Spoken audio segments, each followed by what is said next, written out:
अस्सलाम वालेकुम। Welcome to my channel voice over by Amna Shah. I hope कि आप खुश होंगे। कहानी शुरू करने से पहले आपसे रिक्वेस्ट है कि अगर आपको मेरा कंटेंट पसंद आता है तो प्लीज़ मेरे चैनल को सब्सक्राइब करें और लाइक करें।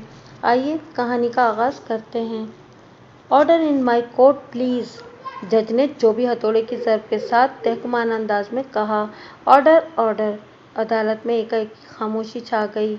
इस सन्नाटे को मेरी तवाना आवाज़ ने तोड़ा। मैंने जज से मुखातिब होते हुए मुदल्लिल अंदाज में कहा, जनाब आली, जो शख्स मोअज़्ज़ज़ अदालत के रूबरू डिफेंस को महज सच्चाई बयान करने पर कत्ल की धमकी देने में कोई हिचकिचाहट महसूस न करता हो, जो फरेब और धोखाधड़ी से अपनी रोज़ी कमाता हो, जो दूसरों की बेटियों की इज्जत और हया से खिलवाड़ करता हो और जो मनगढ़ंत झूठी कहानियाँ सुनाकर मुलजिम की किरदारकुशी करने में किसी तरद्दुद से काम न लेता हो, ऐसे बंदे की गवाही शहादत के बुनियादी मयार पर पूरी नहीं उतरती। और जहाँ तक प्रोसिक्यूशन का मामला है तो लम्हाती तवक्कुफ करके मैंने हिकारत भरी नज़र से वकील इस्तग़ासा की तरफ देखा और फिर अपने दलाइल को आगे बढ़ाते हुए कहा, मेरे फाजिल दोस्त ने पिछले 15-20 मिनट में अपनी गैर जिम्मेदाराना हरकत से मुझे सख्त मायूस किया है। ये बात बेबात डिफेंस पर अदालत का कीमती वक्त बर्बाद करने का इल्ज़ाम थोपने के फ़न में खासी महारत रखते हैं, लेकिन यूँ महसूस हो रहा है जैसे यूँ मुंह में घुनघुनिया डाले किसी मदारी का डुगडुगी तमाशा देखने में मगन है। एक बार भी इनके हलक से ऑब्जेक्शन योर ऑनर का नारा मस्ताना खारिज नहीं हुआ। हालांकि इस्तग़ासा के गवाह ढोगी बाबा पर मेरी जिरह का आखिरी हिस्सा ज़ेर समाअत केस से लग्गा नहीं खाता था, यानी इन सवाल जवाब से यकीनन अदालत का कीमती वक्त बर्बाद हुआ है। बहरहाल मुझे और कुछ नहीं कहना। इसके साथ ही अदालत का मुकर्रर वक्त ख़त्म हो गया। जज ने 10 रोज़ बाद की तारीख देकर अदालत बर्खास्त करने का ऐलान कर दिया। The court is adjourned. इस मौके पर मैंने बाआवाज़ बुलंद कहा, जनाब आली, मैं आइंदा पेशी पर एक अनोखा डेमो देना चाहता हूँ जो इस केस को फास्ट ट्रैक पर डालकर जल्द से जल्द इसकी मंजिल तक पहुँचा देगा। लिहाजा मुझे मालूम होना चाहिए कि इस्तग़ासा के कितने गवाह अभी बाकी हैं। जज ने मेरे इस्तफसार को वकील इस्तग़ासा के सामने रखने के बाद कहा, इसका जवाब आप देंगे। इस्तग़ासा का सिर्फ एक गवाह रह गया है, फारूक हसन, वकील इस्तग़ासा ने बताया। अगली पेशी पर वो गवाही देने अदालत आएगा। फारूक हसन यानी नया मुखिया। मैंने सवालिया नज़र से वकील मुखालिफ की तरफ देखा। उसने बेजारकुन लहजे में कहा, जी बिल्कुल वही। बेग साहब, जज ने मेरे उलझन ज़दा अंदाज के पेश नज़र मुझसे पूछा, क्या फारूक हसन की गवाही से आपके डेमो पर कोई बुरा असर पड़ेगा? मैं हमेशा मुस्बित अंदाज में सोचने का आदी हूँ जनाब आली, मैंने ठहरे हुए लहजे में जवाब दिया। लिहाजा मुझे कभी उम्मीद है कि इस्तग़ासा के मज़कूरा गवाह का बयान मेरे डेमो के लिए सपोर्टिव साबित होगा। मेरे इस मायनेखेज़ जवाब पर वकील इस्तग़ासा टटोलती हुई नज़र से मुझे घूरने लगा। इन लम्हात में इनके जहन में क्या चल रहा था, मैं इसकी परवाह किए बगैर अदालत से बाहर निकल आया। लैला भी एक कदम के फासले पर मेरे साथ चल रही थी और वो हर पेशी पर निहायत ही पाबंदी से अदालत में हाजिर होती थी और मुझे पार्किंग एरिया तक पहुंचाने के बाद ही वो अदालत के अहाते से बाहर निकलती थी। मेरी कारकर्दगी से वो खुश भी थी और मुतमईन भी। मंजर इसी अदालत का था और विटनेस बॉक्स में इस्तग़ासा का आखिरी गवाह फारूक हसन खड़ा था।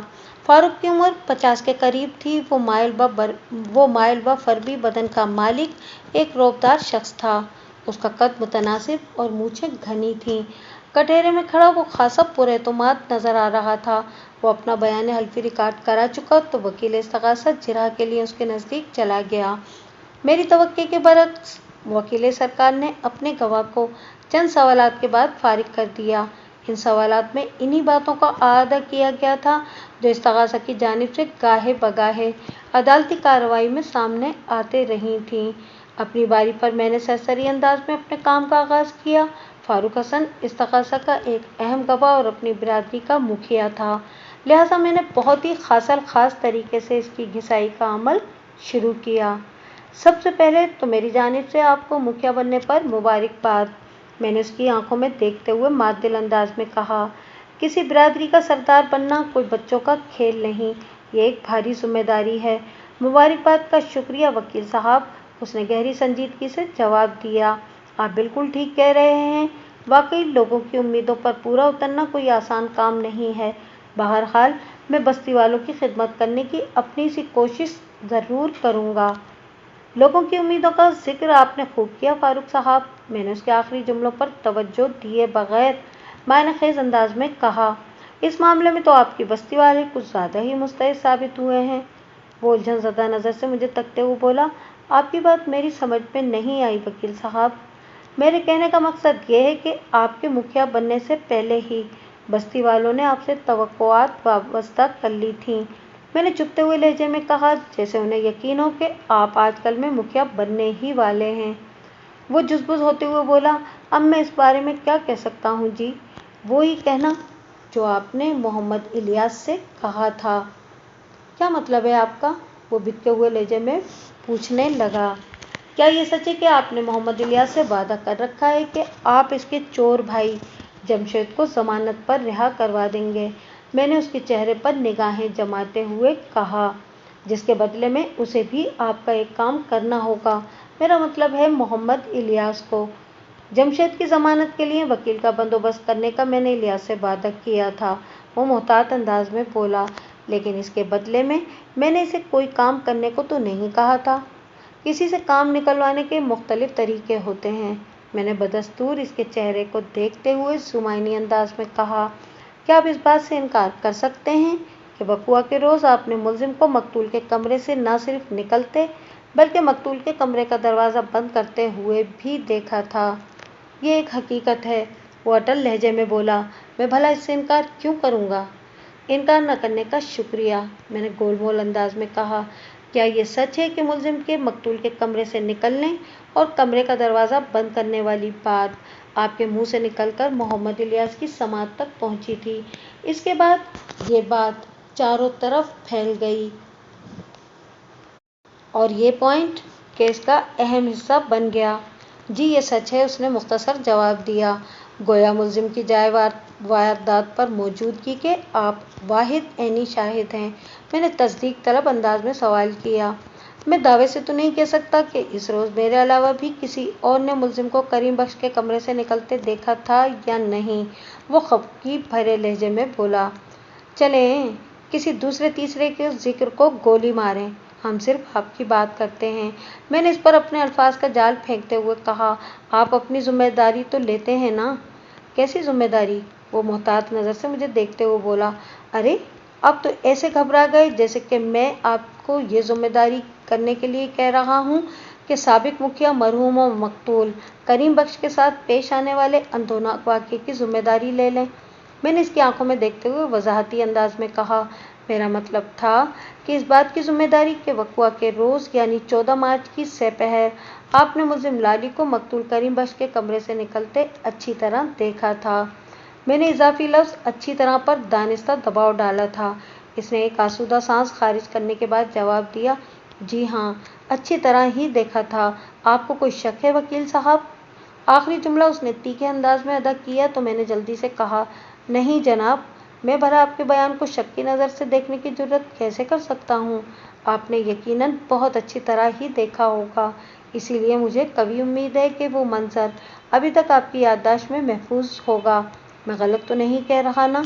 बिल्कुल नहीं, वो नफ़ी में गर्दन हिलाते हुए बोला, मैं अगर कोशिश भी करूं तो इस मंजर को भुला नहीं सकूंगा। आपका मतलब है? मैंने अपने जाल को गैर महसूस अंदाज में समेटना शुरू कर दिया। मुलजिम के मकतूल के कमरे से निकलने का मंजर? जी हाँ, बिल्कुल वही, वो मजबूत लहजे में बोला। मोअज़्ज़िज़ अदालत जानना चाहती है कि आपने बकुआ के रोज़ मुलजिम को कितने बजे मकतूल के कमरे से निकलते और कमरे का दरवाज़ा बंद करते देखा था? मैंने गहरी संजीदगी से पूछा। उसने तरंग में जवाब दिया, लगभग 3 बजे। आप ये बात अच्छी तरह जानते थे कि कमोबेश 1 माह कबल मुलजिम और उसके वालिदैन को बुरी तरह जलील और रुस्वा करके बस्ती से निकाल दिया गया था।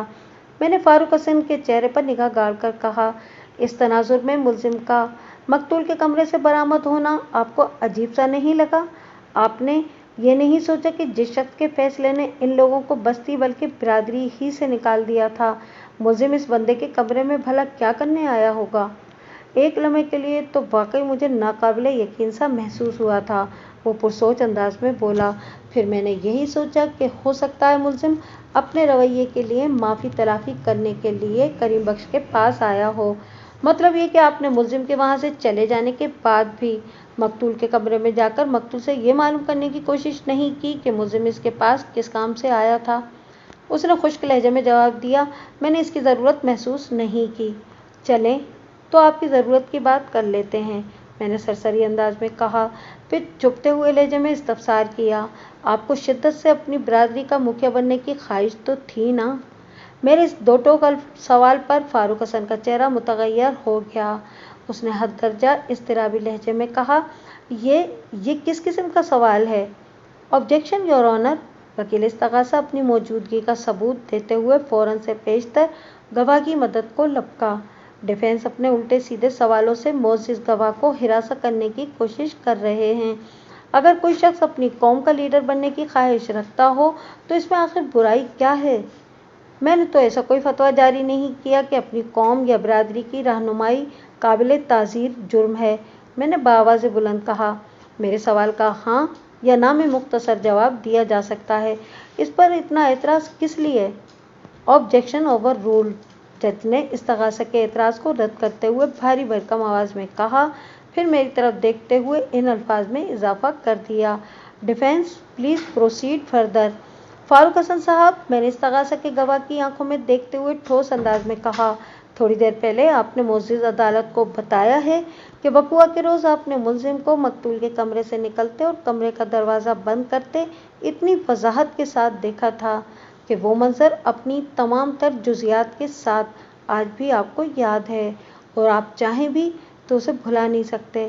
क्या आप अपने इस दावे के सबूत के तौर पर अदालत को बताना पसंद फरमाएंगे कि इस रोज़ मुलजिम ने कौन सा और कैसा लिबास पहन रखा था? एक लम्हे की ताख़ीर के बगैर उसने जवाब दिया, शलवार कमीज़ नीले रंग की। मार खा गए ना तुम, मैंने तंजिया लहजे में कहा। वो मेरे आप से तुम पर आने के अमल को यकसर नज़रअंदाज करते हुए इज़्तिरारी अंदाज में बोला, मैंने तो सारी ज़िंदगी लाली को शलवार कमीज़ पहने ही देखा है, इसीलिए तो मार खा गए, मैंने गवाह की आंखों में आंखें डालकर कड़वे लहजे में कहा। तुमने सारी ज़िंदगी नहीं बल्कि मुलजिम की बस्ती में गुजरने वाली ज़िंदगी में इसे ज़रूर शलवार कमीज़ में देखा होगा, लेकिन बस्ती और बिरादरी से बेदखल होते ही मुलजिम और इसकी माँ ने अपना लाइफ स्टाइल तब्दील कर लिया था। लैला अब कहीं भी बैठकर भीख नहीं मांगती और मेरा मौक्किल यानी इस केस का मुलजिम लाली जीन्स और शर्ट पहनने लगा है। वक़ुआ के रोज़ भी उसके बदन पर ब्लू जीन्स और ग्रे टी शर्ट थी।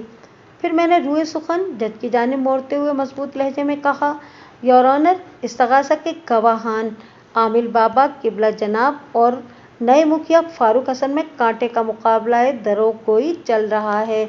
इनमें पहले और दूसरे नंबर पर कौन आएगा ये एक अलग बहस है।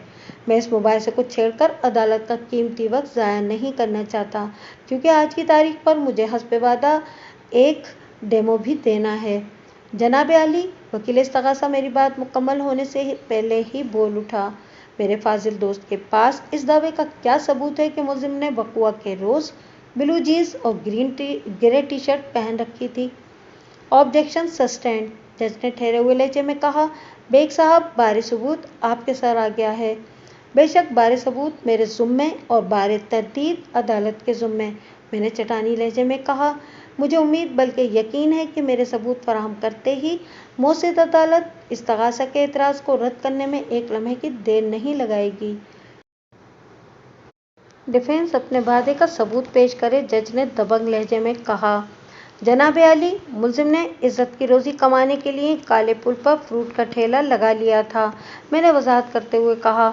वक़ुआ के अगले रोज़ यानी 15 मार्च की दोपहर पुलिस ने मुलजिम को इसी ठेले पर फल बेचने के दौरान में गिरफ्तार किया था। गिरफ्तारी के वक्त भी मुलजिम जीन्स और टी शर्ट ही पहने हुए था, क्योंकि अब वो ऐसे ही लिबास इख्तियार कर चुका था।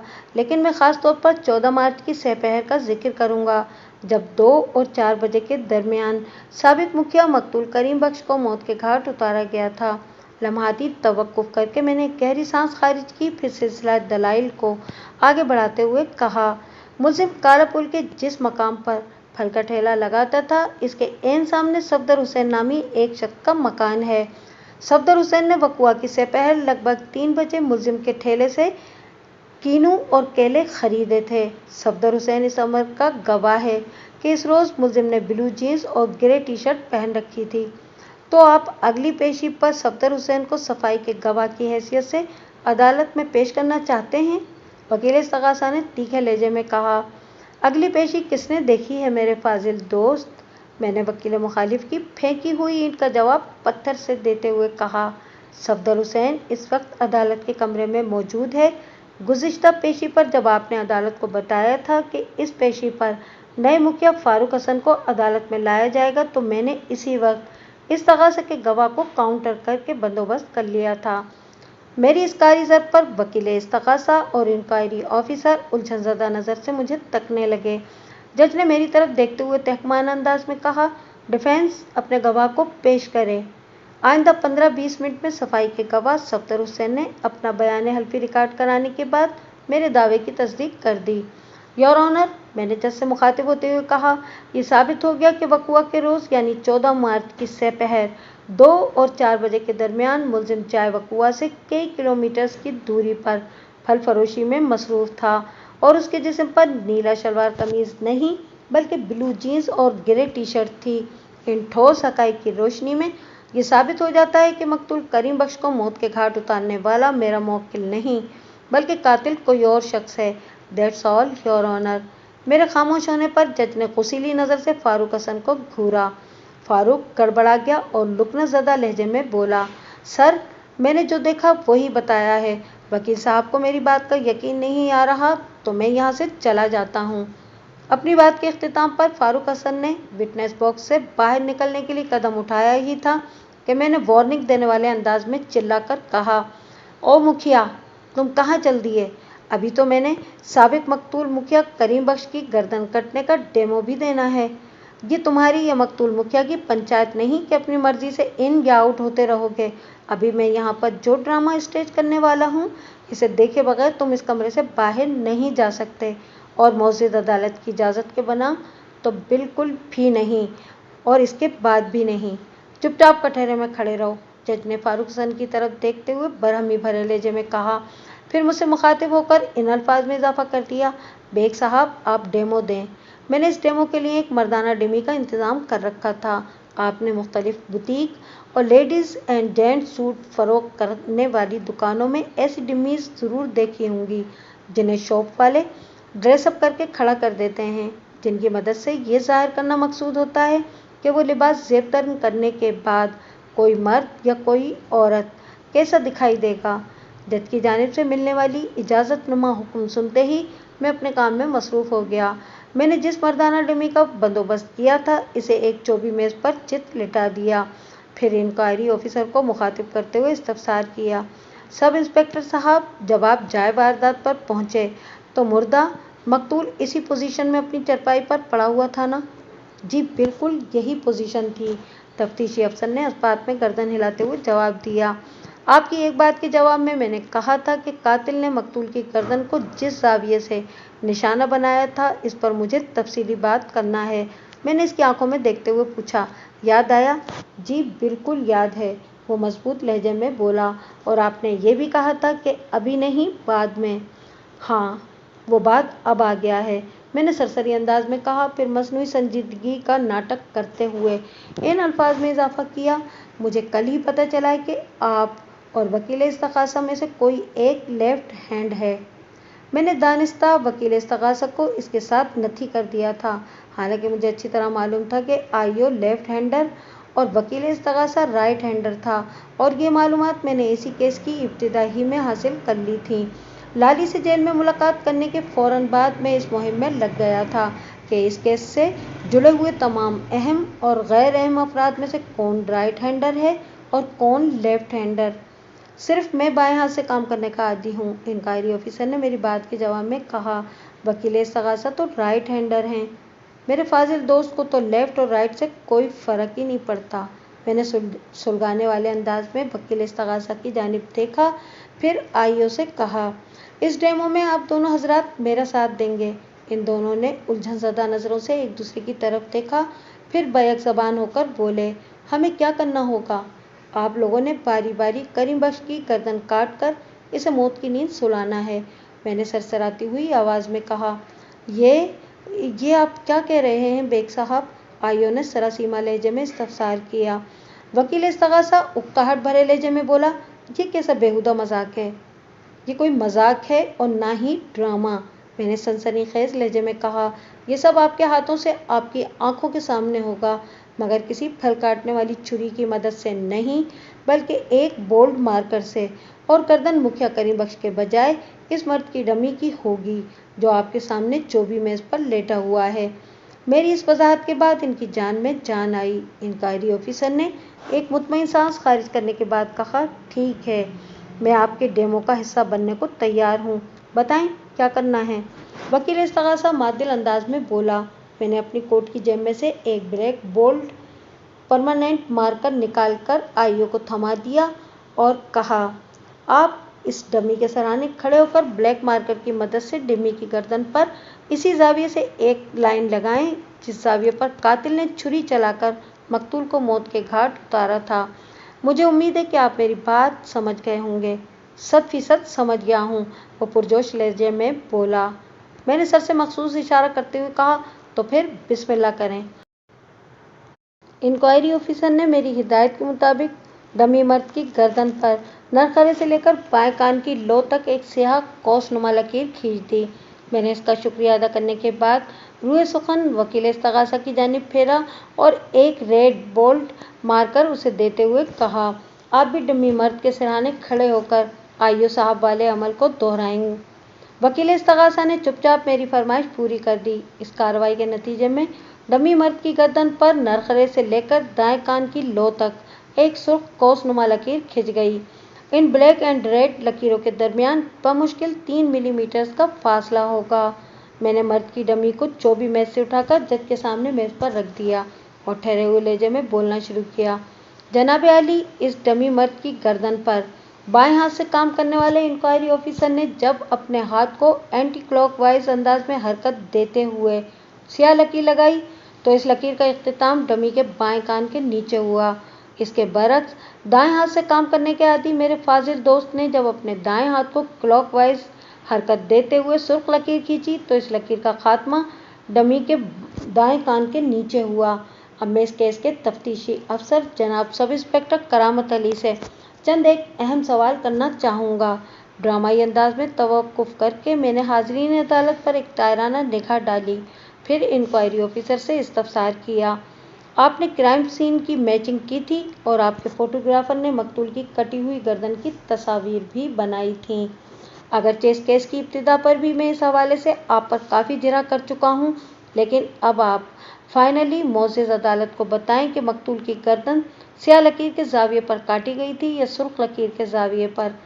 मकतूल की गर्दन पर फल काटने वाली छुरी नरखरे से लेकर इसके दाएं कान के निचले हिस्से तक चलाई गई थी। उसने बड़े एतमाद से जवाब दिया, यानी वही जाविया जो डमी मर्द की गर्दन पर सुर्ख लाइन ने बनाया है। सुर्ख लाइन मेरे फाजिल दोस्त ने घड़ीवार यानी कि एंटी क्लॉकवाइज अंदाज में खींची थी। मैंने इंक्वायरी ऑफिसर की आंखों में देखते हुए कहा, मैंने गलत तो नहीं कह दिया सब इंस्पेक्टर साहब? नहीं, वो नफ़ी में गर्दन हिलाते हुए बोला, क्योंकि मैंने तो ब्लैक मार्कर इस्तेमाल किया है। आप लेफ्ट हैंडर हैं और आपने ब्लैक मार्कर इस्तेमाल किया, जबकि रेड मार्कर मेरे फाजिल दोस्त ने इस्तेमाल किया जो कि राइट हैंडर हैं। मैंने बदस्तूर आइयो की आंखों में देखते हुए कहा, हमारे इस डेमो से ये वाज़ेह हो गया कि मुखिया करीम बख्श का कातिल कोई राइट हैंडर शख्स है। अब क्या कहते हैं? बिल्कुल, अभी यही बात साबित हुई है। वो सर को अस्बाती जुम्बिश देते हुए बोला, बस तो ये साबित हो गया कि मेरा मुवक्किल बेगुनाह है। मैंने हतमी अंदाज में कहा, इस बेचारे को एक गहरी साजिश के तहत इस केस में फंसाया गया है। क्या आप ये कहना चाहते हैं कि मुल्ज़िम लेफ्ट हैंडर है? जज की सरसराती हुई आवाज़ मेरी समाज से टकराई। एग्जैक्टली योर ऑनर, मैंने बाआवाज़ बुलंद कहा, और इस बात की गवाही जिया, उसका बाप रव नवाज, नया मुखिया फारूक हसन, बल्कि पूरी बस्ती दे सकती है। मेरे अल्फाज इतने ज़्यादा वज़नी थे कि जज ने इस्तगासा के गवाह फारूक हसन से कड़े लहजे में इस्तफसार किया, क्या वकील साहब ठीक कह रहे हैं? क्या मुल्ज़िम बाएं हाथ से काम करने का आदी है? ये बात मुझे आज ही पता चली है सर, उसने गोलमोल जवाब दिया। مجھے ایک ضروری کام یاد آ گیا ہے، میں مزید یہاں نہیں رک سکتا۔ بولتے بولتے وہ کٹہرے سے باہر نکل آیا۔ میں نے چیخ سے مشابہ آواز میں کہا، کوئی آگے بڑھ کر مکھیا کو روک لو، اگر یہاں سے نکل گیا تو پھر قابو نہیں آئے گا۔ میرے ان ہنگامی الفاظ نے عدالت کا کام آسان کر دیا۔ مکھیا کی بدبختی کے کٹہرے سے باہر آتے ہی اس گھبراہٹ بھرے انداز میں دروازے کی جانب اس نے دوڑ لگا دی۔ کمرہ عدالت میں افراتفری سی مچ گئی۔ اس بد نظمی میں جج کی تحکمانہ آواز گونجی، جانے نہ پائے، وہ متعلقہ عدالتی عملے سے مخاطب تھا، اسے فوراً گرفتار کر لو۔ آنے واحد میں 2 گن بردار اہلکار حرکت میں آ گئے۔ مکھیا کے دروازے تک پہنچنے سے پہلے ہی اسے قابو کر لیا گیا۔ دیکھتے ہی دیکھتے فاروق حسن کو ہتھکڑی پہنا دی گئی۔ جج نے انکوائری آفیسر سے مخاطب ہوتے ہوئے کہا، عرصہ 7 یوم کے اندر اس کیس کا نیا چالان پیش کیا جائے۔ The court is adjourned. نئے مکھیا فاروق حسن نے جس انداز میں کمرہ عدالت سے فرار ہونے کی کوشش کی تھی، اس نے زیر سماعت کیس کی تمام تر گتھیوں کو پلک جھپکتے میں سلجھا دیا تھا۔ پولیس کسٹڈی میں مکھیا زیادہ دیر تک اپنی زبان کو بند نہ رکھ سکا۔ پولیس جب اپنی پر آ جائے تو پتھر کو بھی بولنے پر مجبور کر دیتی ہے۔ فاروق حسن تو گوشت پوش کا انسان تھا۔ ایک ہی رات میں اس نے اقبال جرم کر لیا۔ اس نے مکھیا کریم بخش کی جگہ لینے اور اسے اپنے راستے سے ہٹانے کے لیے جو سازش بنی تھی، اور اس میں میرے موکل کا کردار قربانی کے بکرے جیسا تھا۔ وہ اس بات سے واقف تھا کہ لالی کریم بخش سے شدید نفرت کرتا تھا، لہٰذا کریم بخش کے قتل کے حوالے سے تمام تر شکوک و شبہات کو لالی کی جانب موڑنا آسان تھا، مگر وہی بات کہ جسے اللہ رکھے اسے کون چکھے۔ آئندہ پیشی پر عدالت نے لالی کو باعزت بری کر دیا۔ اس موقع پر میں نے وکیل استغاثہ سے کہا، میرے فاضل دوست، امید ہے کہ لیفٹ اور رائٹ کا فرق بخوبی آپ کی سمجھ میں آ گیا ہوگا۔ یہ دونوں مل کر زندگی اور موت کی ایسی بساط بچھاتے ہیں کہ لالی جیسے سادہ لوح انسان وقت کے موذی بادگرد میں پھنس کر رہ جاتے ہیں۔ اس نے مجھے ماندانہ نظر سے گھورا اور کوئی جواب دیے بغیر آگے بڑھ گیا۔ میں اس کی خجالت پر مسکرا کر رہ گیا۔ ان لمحات میں وہ شکست فاش کے بادگرد کا اسیر ہو چکا تھا۔